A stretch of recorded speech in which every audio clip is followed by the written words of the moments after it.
Welcome to the In My Opinion Show with Ronald Berry Robinson and friends. Seen on the internet 24 hours, 7 days a week. To view our programs, simply type in capital letters RBRIMO, and then put your arrow on videos, and enjoy our programming. I would like to introduce our talented panel. First, we have Miss Jackie Williams. Hi, Ron. Hi, everyone. Next, we have Miss Denise Smith-Allen. Hi, Ron. Hello. And we have the fantastic Mr. Henry Hatter. Hi, Ron and Jackie and Denise, and I want to congratulate you two ladies on your daughter and granddaughter graduating from colleges. Son. And son, graduating from colleges with a degree in a useful skill set. Thank you. Very good. Thank you. And we both will have legacy. Let's talk about why can't America pass immigration reform? My personal opinion is it's I hate to keep bringing this up again. It's racist, plain and simple. All right, we stole half of America from Mexico, and now white folks they know that their gig is up around 2050, 2060. Okay, so it's going to be an ongoing battle, I think. No, I know, and unfortunately, there's going to be some terror involved, okay, before it's all played out. But it doesn't have to be that way. As a person famously said once, why can't we all get along? Denise, what's your thought? Well, I think you made the statement that the immigration is a situation that I don't think that's going to be easily handled because of the political climate in this country. There are people who want to maintain a certain control. And right now we have, as far as politicians are concerned, we have, the major parties, Republican, Democrat. And right now there's a sense of urgency, conservative urgency to try to maintain a control. But it doesn't seem like it's going to bear much fruit in the long run because, you alluded to the fact that the demographics are changing. And with that, there are more and more Hispanic and other people of color, African Americans and all, that are saying this is America, and if people who have been born here, now we're not speaking specifically about those persons who came here illegally, but we're talking about those persons who have actually have been born here. They're being subject to some pretty, for lack of a better word, some racist exposure, to be stopped in a car if you live in Nevada based on your identity and being subject to asking for your papers to see if you are a legal citizen. I mean, that's just not a good thing. And the fact that there's a governor right now who basically kind of supports that kind of behavior, even though, the majority of Americans are saying, we're not for that. You shouldn't be doing that to people. Because it's too reminiscent of what African Americans have already experienced and are experiencing. So it's a challenge, but you've got certain people that are in control who want to maintain that control. So unless the people rise up and say, we're just not going to have it, and those persons who are quote unquote illegally here, if there is such a word, there's going to be some kind of remedy for those folks.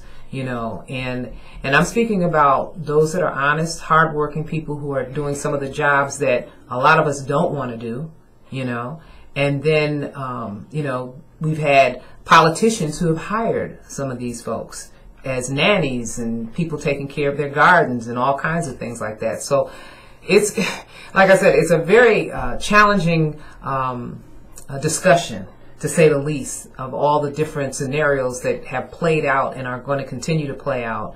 But most importantly, this group of folk, and I'm speaking those, Hispanic folk particularly, they're becoming educated, they're becoming empowered, they're learning about the political process. And, I see that there are going to be some changes, but it's going to be heartfelt, and it's going to be a hard fight for them. Absolutely, because Hispanics for the majority are hardworking individuals. Okay, they want a good life, and they should be allowed to have that and obtain those those goals. Again, I use the word racist. All right, America didn't have a problem with with the Irish.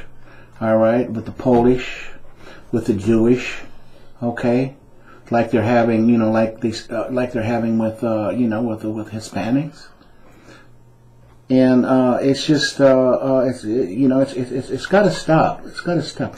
Henry, what's your thoughts? Well, Ron, I like what I've heard so far.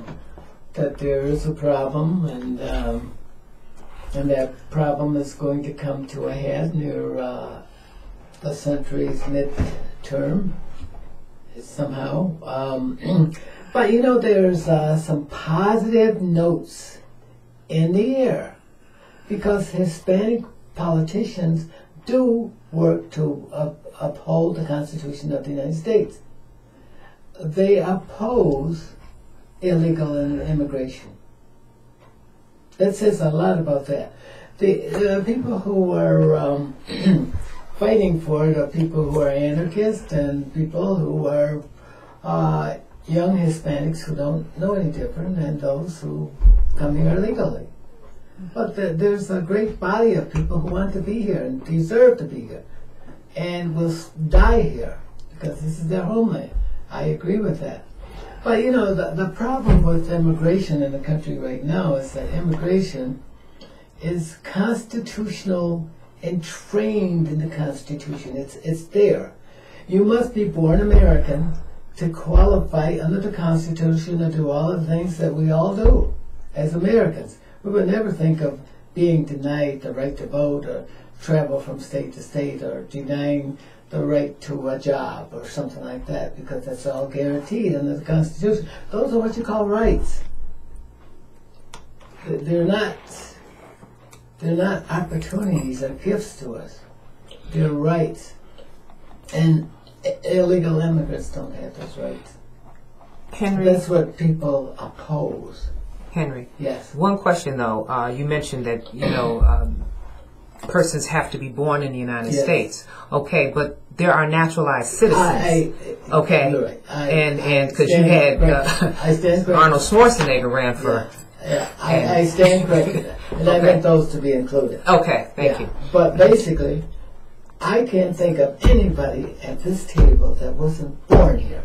That's truly an American. As Americans as apple pie, cornbread, and Chevrolet.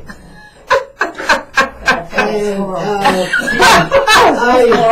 I'm not so sure all of the other people that you bring on here, but I know that this is true. But we're not to be denied. But since this is intrinsically tied to the Constitution in the eyes of most Americans must be preserved. It must be immutable. And once you begin changing it without due process of the law, you will unravel the whole system in time. So this has to be done in a methodical way. It's got to be done so that America, through an amendment, but it cannot be done just by ignoring the Constitution. You got to do something, or we will unravel this system for our kids and for ourselves. I don't think they're trying to unravel. I think they're trying to come to a solution.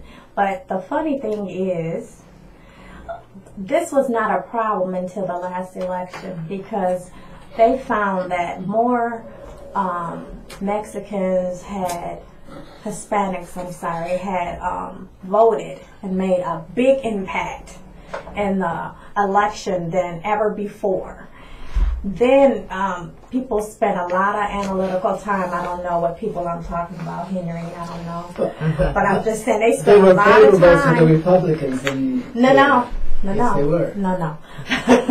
It depends on where you're looking. California, Florida, there were certain areas where you have a more of a conservative mindset of people of Latino.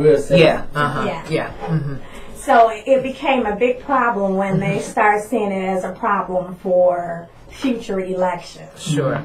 And I think that's when it became, well, we're going to just stall this out.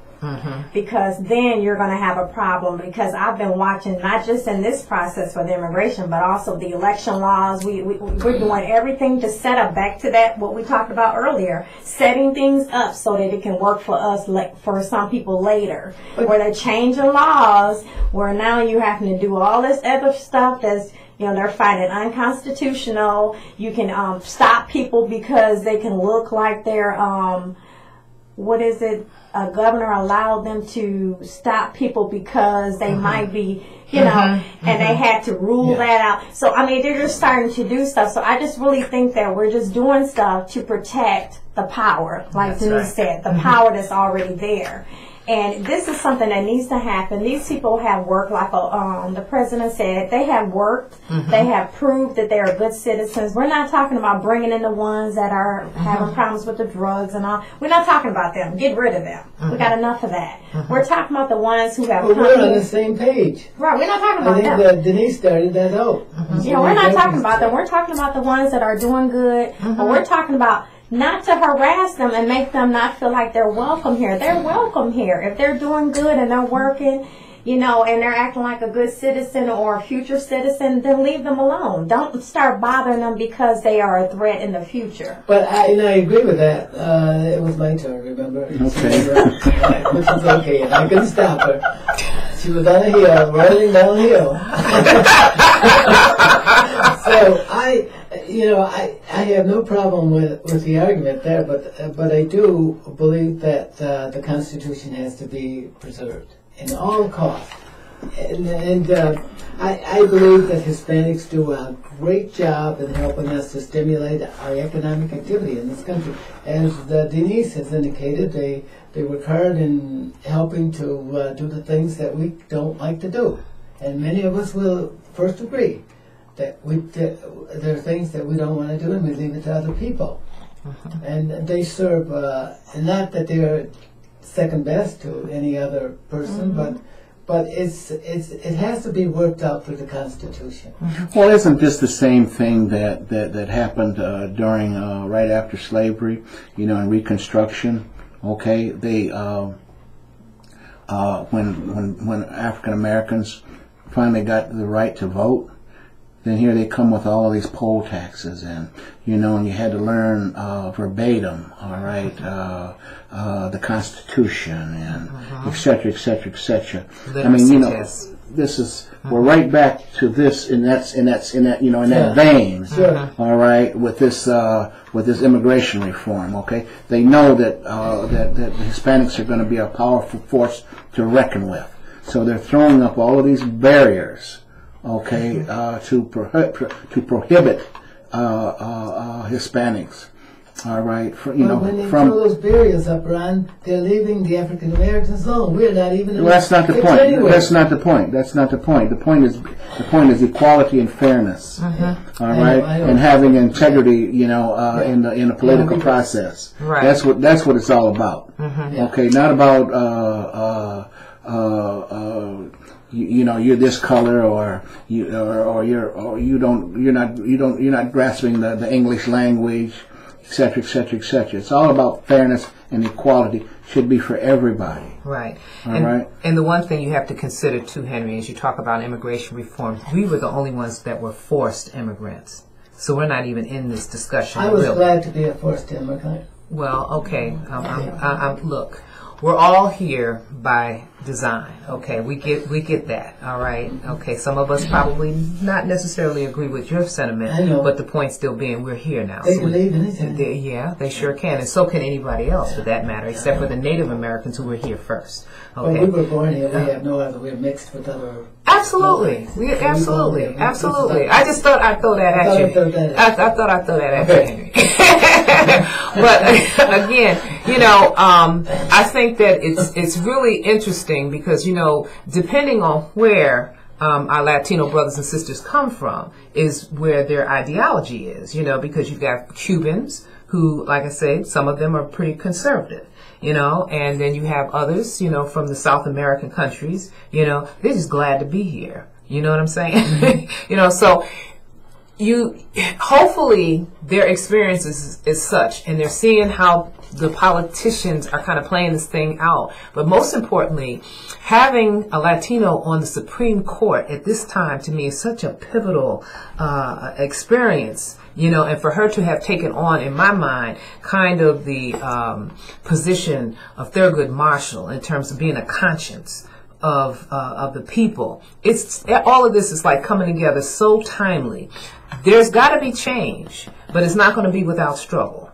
So the people are going to have to be prepared, and they have to understand, because if they kind of look at the history from where we sat, because like I said, nothing was given to us, and we're still fighting. But they're coming in with the idea that, all we want to do, like anybody else, we're looking for the American dream. And There's nothing that's going to stop the paradigm shift. Nothing. Oh, absolutely. You can debate this all you want to. We're not debating it to that degree. All I'm saying, yes, we're moving forward, and the demographics are changing. And some people are going to go with the flow, and some people are going with their heels dug in. That's why you have all these militia groups and everything else that have come out of the woodwork, because some folks are not happy, and they're not going to be happy. But progress is progress. Things are changing. We understand that. But I'm saying, as far as this immigration thing, this is so political. I appreciate political.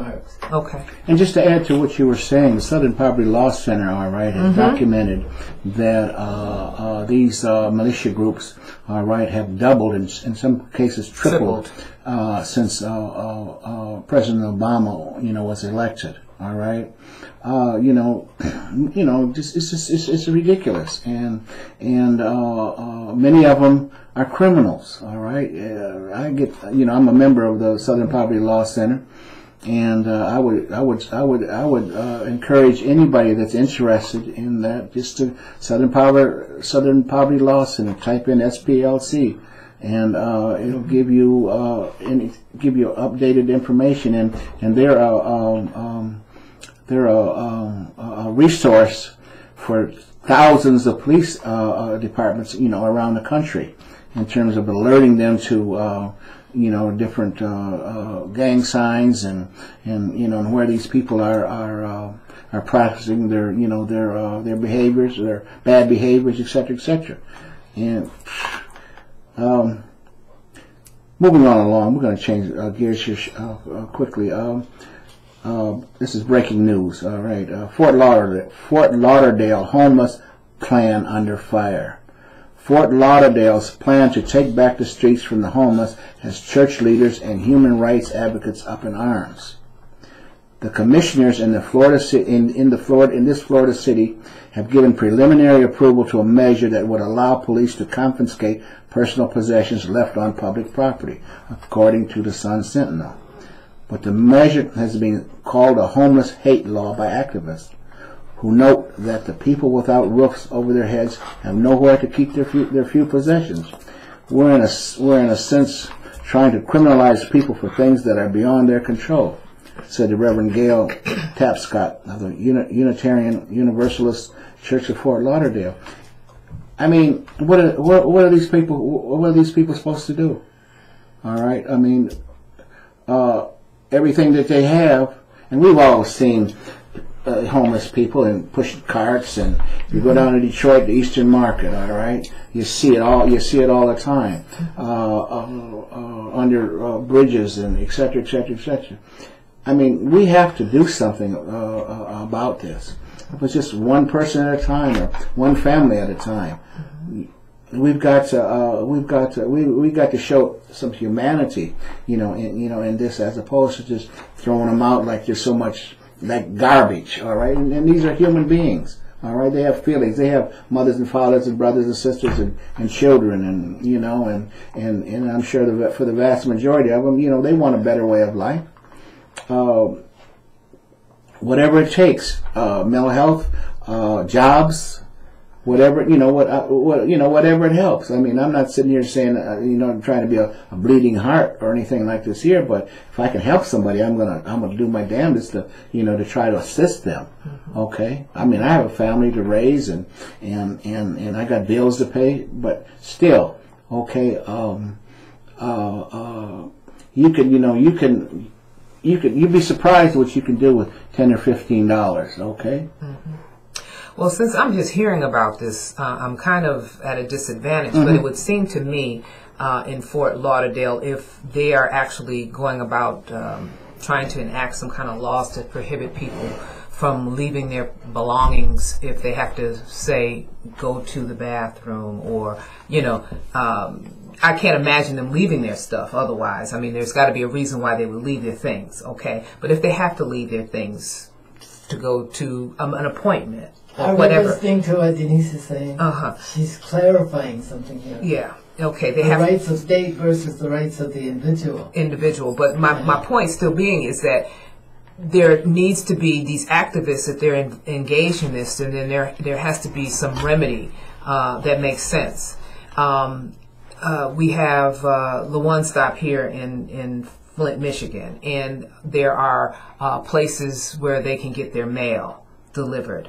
Okay, so if they have like a P.O. box or maybe a place where they can put clothing items or personal papers or things like that, a place where they can put their things, So, and the One Stop is what we have, but maybe they have something like that that's comparable in Fort Lauderdale, and if not, then those activists need to see what they can do to get something like that in place. Absolutely. Because that doesn't make sense. See, I like what Denise has said, because first of all, to push against the system, you're going to get a reaction. Sure. It's going to be a really hard reaction. But she says, well, if the law is going to do that, then why not require the law to step forward with a proposed solution? To give them, you just don't take this stuff in consequence. Well, it's too much like right, Henry. Yeah? It's too much like doing right. Well, that's how the law and democracies are supposed to work. I know the state owns its property, its right-of-ways and stuff like that, and if one person can do it, they can all do it. But where does the morality come into play? The morality is just like she says. Exactly. You got to recognize the law is there for all of us, and then to and for the state to help them define a way, some place for them to do exactly what you say needs to be done. Well, they should, if this is true, okay. But you have to have a body like a church or some responsible group or advocacy group that can step forward and with enough vision and presence that they can speak for these people. Or relationship. In a defined place then you somewhere. become a mentor, a model for other cities who need the same thing. Exactly. Exactly. Okay. All right. This is good discussion. Well, I just hope that the commissioners in Florida will see the light and like Denise was saying, designate a place for these people that need this help, especially the churches. All right, but you would think that the churches would take a stand and without having to go through all of this, because I'm sure the issues were there long before the city really got involved. Okay, Ron, could I ask you to ask people to call in from churches and institutions to give us some guidance on this, so that we know how to talk to our audience who Absolutely. find themselves in a similar situation. Let Absolutely. somebody step forward to talk to them. You've got the phone. We can do that. Okay, but there's a process we have okay. to use. Well, you can appeal to them anyway. You know, Denise but has got a good point. But we will bring this conversation again, and so that we do have feedback on our issues. That's coming up real soon. All right.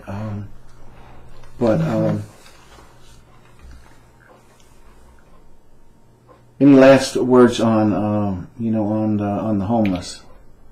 No, but I would like to say again, I appreciate sitting by two smart ladies whose kids have graduated from colleges. I don't always get that opportunity. Well, what about me? Oh my God! Huh? Okay. See me to the curb. Huh? I like sitting by you, Ron. Okay, thank you. Yeah, Thank you. you're all Thank right. you. You're Thank all you. right. Thank you.